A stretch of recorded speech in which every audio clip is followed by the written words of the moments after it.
Selamat datang di video ini. Kita akan pelajari peradaban Islam, yaitu peradaban Arab. Peradaban Islam terdiri dari dua golongan, yaitu golongan golongan al-Badwi, yaitu bukan daerah pendalaman, daerah daerah pandangan padang pasir yang dikering, yang kering karena kurangnya turun hujan dan sedikit penduduk karena daerahnya tandus. Mereka disebut penduduk pengembara. Setelah itu al-Hadar, daerah pantai di pinggir laut di bagian tengah dan selatan, hujan, hujan turun teratur sehingga subur ditanami, yaitu daerah Hajar, Yaman, Hadramaut, Oman, dan Bahrain. Mereka disebut penduduk penetap. Asal-usul bahasa Arab, eh, yaitu dua suku, Arab al-Baida sama Arab al-Bagia. Arab al-Bagia yaitu bahasa Arab yang sudah punah seperti Kamad dan Samud. Sedangkan suku Arab al-Bagia yaitu bahasa Arab yang masih hidup sampai sekarang terdiri dari Khoton dan Adnan.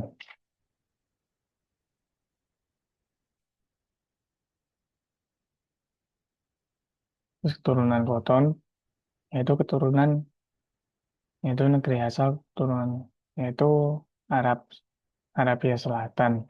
Di antara mereka ada yang muncul menjadi raja seperti Raja Yaman, Raja Sabah, dan Raja Himyar. Semenjak Bendung Sabah rusak, di antara mereka yang mengembara ke utara dan malahan dapat membentuk kerajaan seperti Hira dan Hosannya.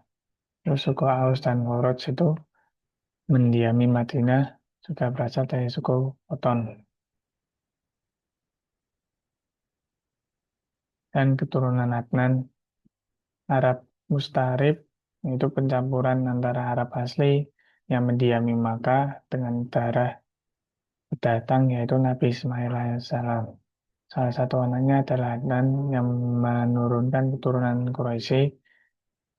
Kemudian seturun seturunan Abdul Muthalib, kakek Nabi Muhammad yang lebih dikenal dengan keturunan Bani Hashim.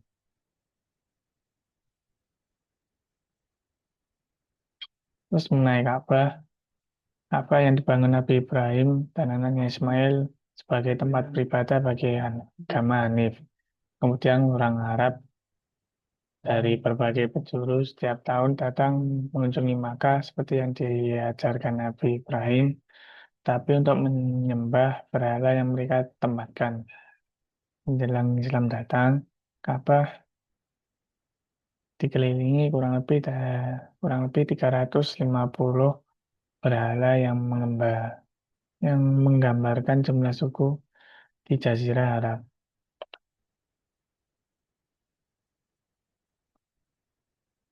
Untuk kepercayaan di peradaban pra-Islam itu mayoritasnya penganut agama Wasanid, yaitu penyembah berhala. Dikisahkan bahwa penyembah agama Wasani pertama di tengah-tengah masyarakat Arab yaitu Amr bin Lumbaya Al-Khuzai. Ya seorang apa? Ya orang yang pertama membawa patung Syam ke Ka'bah. Setelah setelah mempunyai berhala sendiri, jenis dan bentuk halnya bermacam-macam, bergantung pada persepsi mereka tentang Tuhannya. Untuk sebagian bangsa Arab, bagian bangsa Arab di Jairah sudah memiliki kepercayaan, tradisi, dan pengaruh tiga agama besar saat itu. Itu meliputi Yahudi, Kristen, Zoroaster atau Majusi. Untuk dalam dunia perekonomian, Jazirah Arab terdapat dua negara kuasa yang adil di masanya, yaitu Kerajaan Bizantium Romawi di barat, serta Kerajaan Persia di timur. Selama zaman Jahiliyah, seluruh semenanjung Arabia menikmati kemerdekaannya penuh kecuali utara, daerah utara, yaitu tersebut Palestina, Lebanon, Yordania, dan Syam. Berada di bawah kekuasaan Romawi Bizantium dan Irak berada di bawah kekuasaan Persia.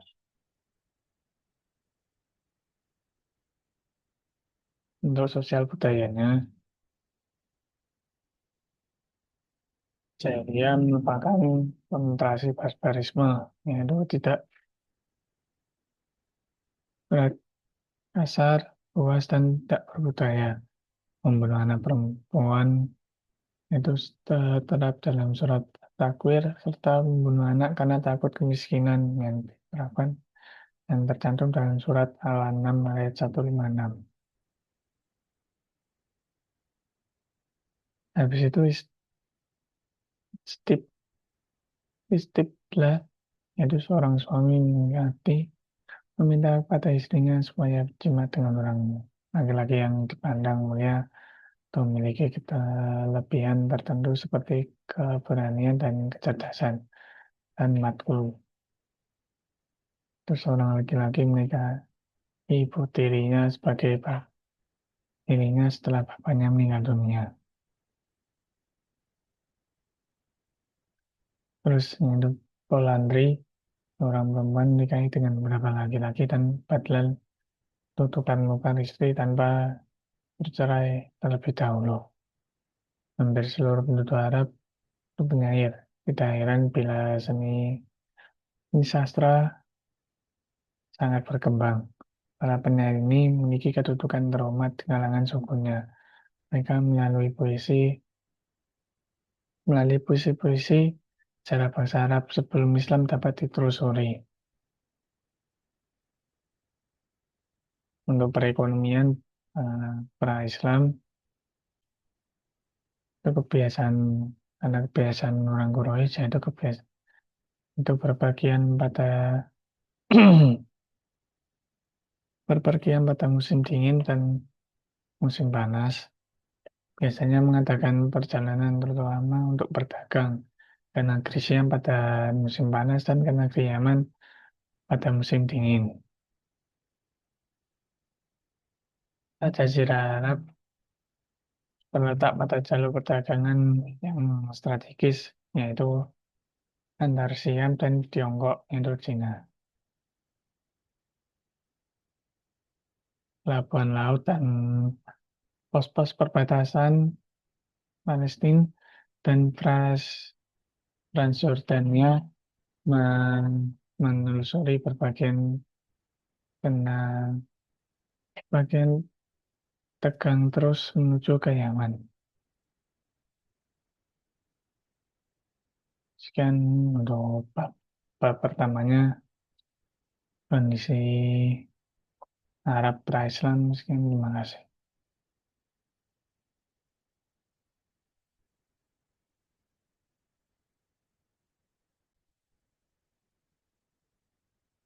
Lanjut saja peradaban Islam pada masa kenabian pada periode Mekah. Nabi lahir pada tanggal 571 Masehi dengan apa? Nabi ini merupakan bangsawan Quraisy dari Bani Hashim. Pada tanggal 17 Ramadan 611 Masehi, malaikat Jibril menyampaikan wahyunya yang pertama, yaitu membaca surat Al-Alaq ayat 1 hingga 5. Seorang pendeta, yaitu Waraq bin Nawfal, pernah berkata, inilah malaikat yang diturunkan Allah Subhanahu wa Ta'ala pada nabi-nabi sebelumnya. Setelah kurang lebih 2 tahun, malaikat Jibril datang pada Nabi Rasulullah SAW dengan membawa wahyu yang kedua, yaitu surat Al-Mudathir ayat 1 hingga 7. Untuk mengapa faktor Quraisy menentang, yaitu ada 5. Para pemimpin Quraisy tidak dapat menerima ajaran tentang kebangkitan kembali dan pembalasan di akhirat. Mereka tidak dapat membedakan antara kenabian dan kekuasaan, takut kehilangan mata pencaharian karena pemahatan dan penjualan patung, eh, memakan Islam sebagai penghalang rezeki mereka. Nabi Muhammad menyerukan persamaan antara hak hamba saya dan bangsawan. Yang terakhir, takwil pada nenek moyang adalah kebiasaan yang berurutan berakar pada bangsa Arab. Untuk tahapan dakwah Nabi Muhammad SAW itu jadi 3 tahap. Itu secara diam-diam, itu di lingkungan keluarganya dan sahabat terdekat.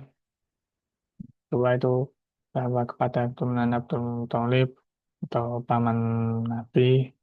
Dan yang terakhir dakwah secara terang-terangan. Nah, Isra Mi'raj datang 10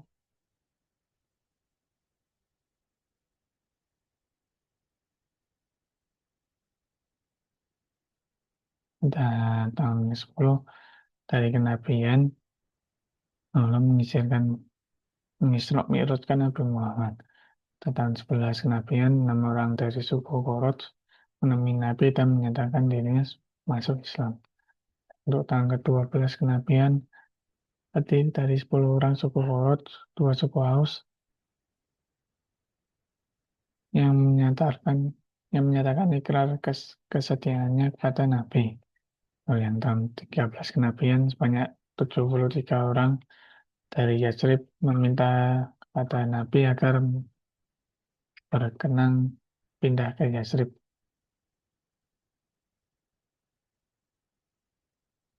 Untuk periode Madinah, Nabi Muhammad hijrah ke Yathrib terus membangun sebuah masjid pertama kali di Kuba, dan pada tanggal Jumat 12 Rabiul Awal pada tahun kenabian pada tahun ke-13 kenabian, Muhammad meninggalkan Kuba di tengah perjalanan di perkampungan Bani Syam. Nabi melakukan sholat Jumat pertama di dalam sejarah. Mengenai mengenai pertama, yaitu ada halnya Nabi melakukan haji wad 10 Hijriah. Rasulullah menunaikan ibadah haji yang pertama dan yang terakhir, yang dikenal dengan haji wada. Isinya meliputi 10 hal. Itu satu, jangan menumpah darahkan kecuali dengan hak. Yang kedua, jangan mengambil harta orang lain dengan batlil. Yang ketiga, jangan riba dan menganiaya. Yang empat, janganlah balas dendam dengan tebusan dosa. Yang nomor lima, memperlakukan para istri dengan baik dan lemah lembut. Yang keenam, perintah menjauhi dosa. Yang tujuh, perintah saling memaafkan atas semua pertengkaran dari mereka antara mereka di zaman dahulu. Yang delapan, gagasan persaudaraan dan persamaan antar manusia. Yang sembilan itu perintah memperlakukan hamba saya dengan baik. Dan yang terakhir, 10, perintah harus berpegang teguh pada Al-Quran dan As-Sunnah. Membangun masyarakat Islam dan Universiti Madinah.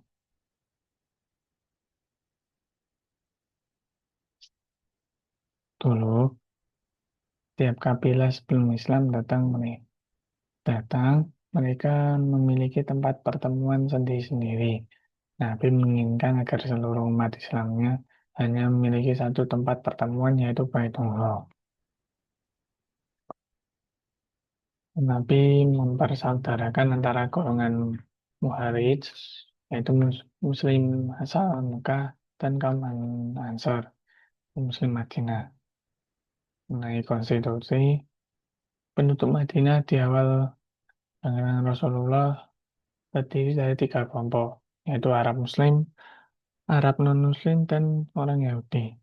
Nabi mengadakan perjanjian dalam piagam yang disebut Konstitut Madinah yang isinya pertama, semua kelompok yang mendatangi piagam merupakan suatu bangsa.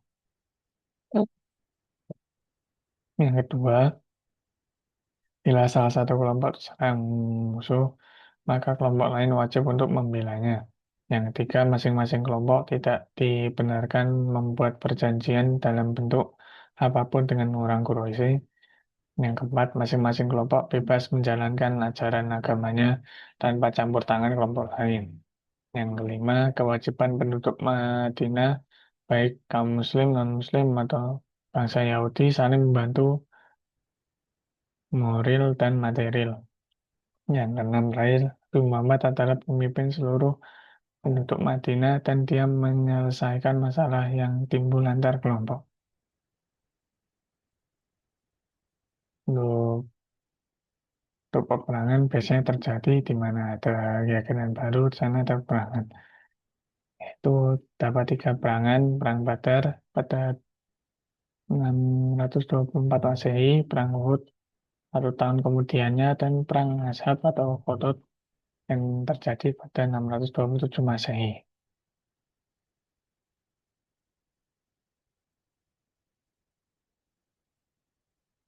Nabi wafat yaitu hari pada tanggal 12 Rabiul Awal dalam usia 63 tahun di rumah istrinya Aisyah.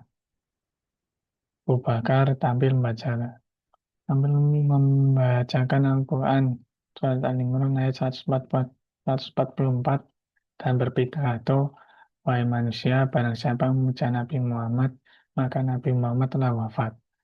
Tapi barang siapa yang memuja Allah Subhanahu wa taala, maka Allah Subhanahu wa taala itu lama-lamanya.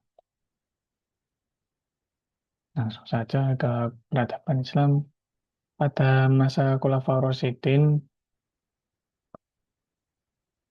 Yang pertama, Abu Bakar As-Siddiq. Beliau dilahirkan di Makkah pada 572 Masehi setelah kelahiran Rasulullah wafat. Ya, setelah kelahiran Rasulullah terpilih menjadi khalifah pada 11 Hijriah atau 632 Masehi dan wafat pada tahun 13 Hijriah atau 634 Masehi pada umur 63. Saat, saat menjadi khalifah, dulu Nabi tidak meninggalkan wasiat tentang penunjukan seseorang yang akan menggantinya. Al-Ansar dan Muhajirin berkumpul di tempat Sakifah Bani Saidah, sebuah tempat yang digunakan sebagai pertemuan dan musyawarah penduduk Madinah. Golongan Nasar menyusulkan Said bin Ubad. Abu Bakar meminta khalifah dari golongan Muhajirin dan mengusulkan Umar bin Khattab atau Abu Ubaidah bin Jarrah. Umar dan Abu Ubaidah menolaknya dan keduanya justru balik menunjuk dan memilih Abu Bakar. Peristiwa dan kebijakan itu perang itu perang melawan murtad. Nabi Muhammad muncul tiga golongan pembangkakan yang muncul peninggalan Rasulullah, yaitu orang-orang murtad yang akan bayar zakat dan nabi-nabi palsu. Semua golongan itu diperangi sampai penuh kembali pada Haran. Untuk perluasan wilayah, melanjutkan melanjutkan perluasan wilayah ke daerah Syria di bawah kekuasaan Romawi dipimpin Kaisar Hercules. Perluasan pemimpin perluasan tersebut dipimpin oleh 4 panglima, yaitu Yazid bin Abu Sufai Damaskus, Abu Ubaidah bin Sa'ar di Homs, Amru bin As di Palestina, terus Surabil bin Hasanah di Yordania. Dan kebijakan lainnya yaitu pembukuan Al-Quran, melihat para penghafal Al-Quran ikut perang di ikut perang di Indo dan sebagiannya menjadi korban. Umar bin Khattab mengusulkan supaya mencatatkan semua hafalan Al-Quran. Abu Bakar ragu dengan usulan Umar karena Rasulullah belum pernah melakukannya.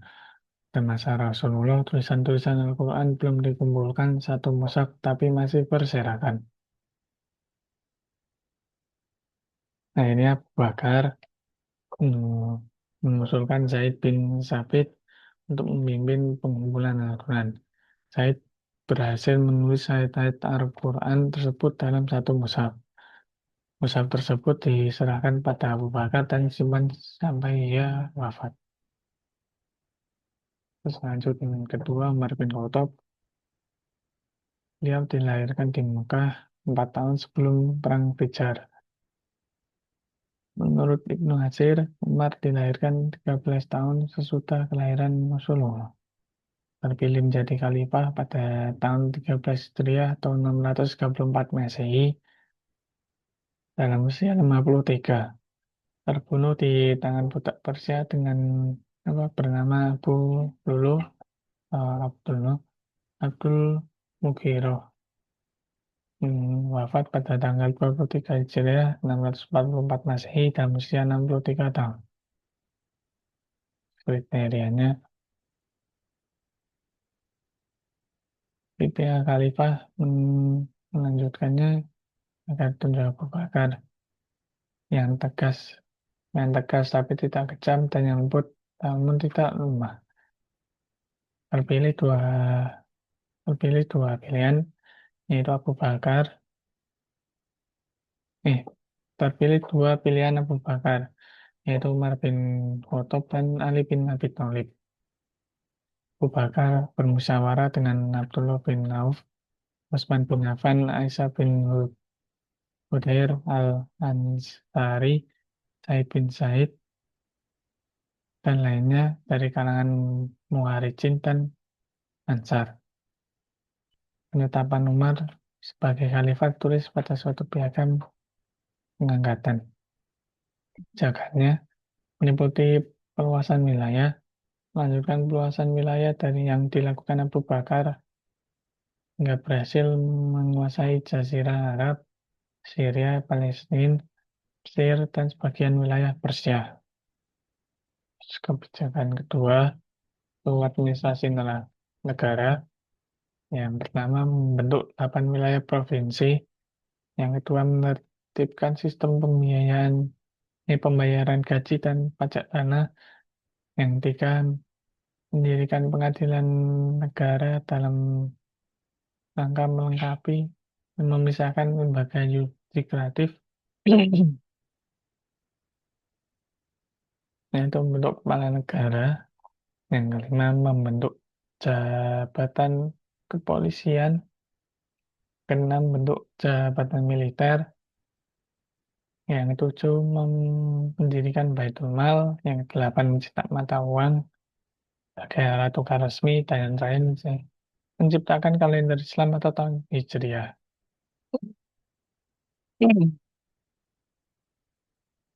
Ini arsitektur dan ilmu qiraat.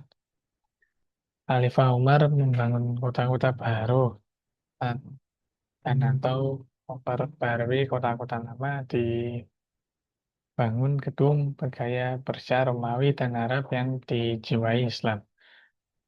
Untuk ilmu qiraat, untuk mempelajari bacaan Al-Quran, Umar bin Khattab telah mengutus Muadz bin Jabal ke Palestina, Ibadah bin al-Ismit ke Isim, Abu Darda ke Damaskus, dan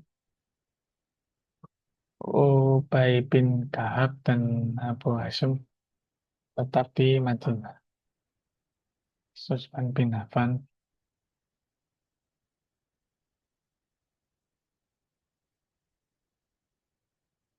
ada yang menyatakan bahwa beliau lahir pada tahun ke-6 sudah tahun Hijrah, itu menikah dengan dua istri Rasulullah dan terpilih menjadi khalifah pada tahun 23 Hijriah tahun 644 Masehi dalam usia 70 tahun.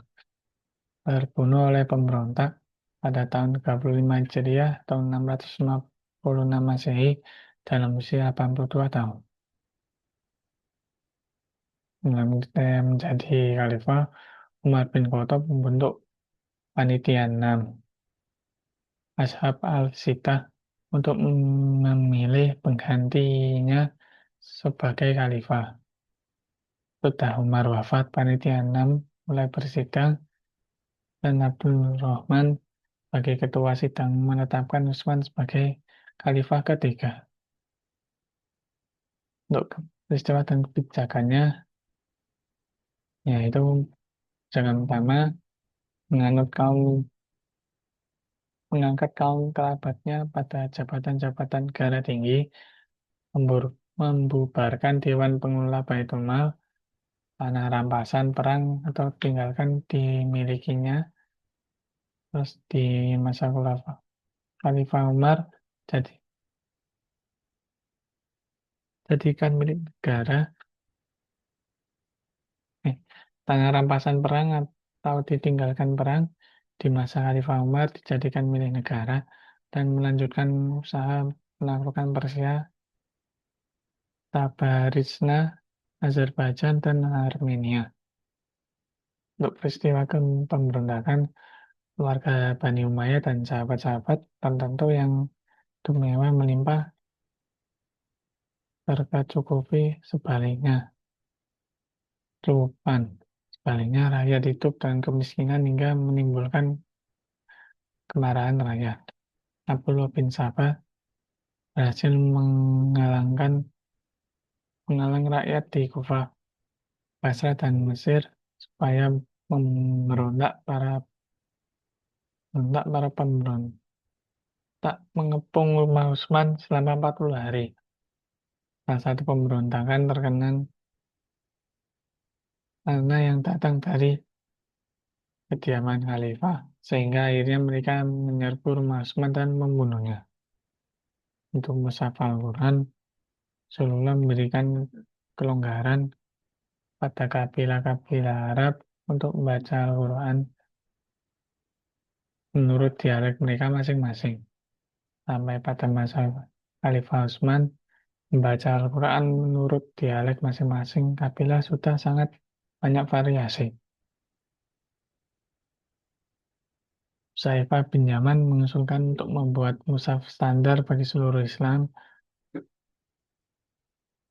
dengan membentuk panitia atau lajnah yang dituai oleh Zaid bin Sabit. Al-Quran disimpan bahasa Al-Quran yang disimpan Hafsah disalin dan diseragamkan menurut dialek Quraisy. 6 bulan salinan, satu disimpan Khalifah Utsman, yang lain dikirim ke Makkah, Madinah, Basrah, Kufah, dan Syam Syria. Mushaf yang sudah diseragamkan disebut Mushaf Utsmani. Yang keempat, Ali bin Abi Thalib. Beliau dilahirkan di Makkah 10 tahun sebelum kerasulan Nabi Muhammad SAW. Menikah dengan putri Rasul yaitu Fatimah dan terpilih menjadi khalifah pada tahun 35 Hijriah tahun 646 Masehi dalam usia 58 tahun. Terbunuh oleh Abdurrahman bin Wulz dan sholat subuh di Masjid Kufa pada tahun 40 Hijriah 661 Masehi dalam usia 63 tahun. Jadi yang menjadi khalifahnya Zubair bin Awan dan Tolul bin Ubaidillah.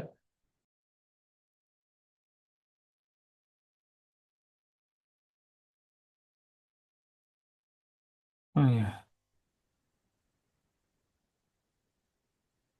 itu menjadikannya khalifah Zubair bin Awam dan Tolol bin Ubaidillah meminta Ali untuk mengganti Utsman. Pada, pada awalnya menolak, namun setelah desakan banyak sahabat, akhirnya Ali menerima dan dibayat menjadi khalifah di Masjid Nabawi pada tanggal 24 ini tahun 696 Masehi. Untuk kebijakannya itu memecat gubernur yang diangkat Utsman termasuk Muawiyah yang sudah menjadi gubernur Syam semenjak Khalifah Umar. Terus mengambil kembali tanah-tanah negara yang sudah diperjualbelikan oleh kroni Khalifah Utsman untuk peperangan. Jadi dari dua peperangan, perangan Jamal, yaitu Ali menghadapi pemberontakan Lol Zubair dan Aisyah, yaitu peperangan ini merupakan peperangan pertama kali jadi antar sama kaum muslim. Perang Siffin, Muawiyah dan penduduk Syam menuduh Ali ikut terlibat dalam peristiwa pembunuhan Utsman. Muawiyah kebayat, menolak membayat Ali sebagai khalifah dan Muawiyah dianggap sebagai pengangkat dan harus diperangi. Perangan dihentikan ketika beberapa hari akan diselesaikannya melalui tahlil. Terus mengenai kaum Khawarij, itu mereka yang keluar dari barisan Ali. Masuknya Ali pada perang Siffin yang tadinya meminta untuk menghenti perang dan menerima tahkim. Terus mengenai tahkim itu apa? Tahkim atau perundingan diselenggarakan pada Ramadan 1370 Hijriah tahun 699 Masehi di Dumat al-Jandal. Yaitu terletak di antara Madinah dan Damaskus. Agenda pertamanya yaitu agenda perundingan ya. Yang pertama ialah Utsman terbunuh secara zalim dan yang kedua siapa yang tepat untuk menjadi khalifah. Hasilnya yaitu menghenti, menghentikan pemerintahan Ali dan Muawiyah dari jabatan masing-masing dan kemudian diserahkan pada kaum muslimin untuk mencari penggantinya. Tapi Amr menyatakan bahwa dia telah menurunkan Ali dari jabatannya sebagai khalifah dan menetapkan Muawiyah sebagai penggantinya. Kaum Khawarij berpendapat bahwa bilang keladi per- yang perpecahan umat Islam adalah Ali, Muawiyah, dan Amr bin As. Kaum Khawarij berusaha membunuh tiga tokoh tersebut di waktu yang sama, tapi akhirnya hanya berhasil membunuh Ali saja. Sekian penjelasan kami dari saya. Sekian, terima kasih.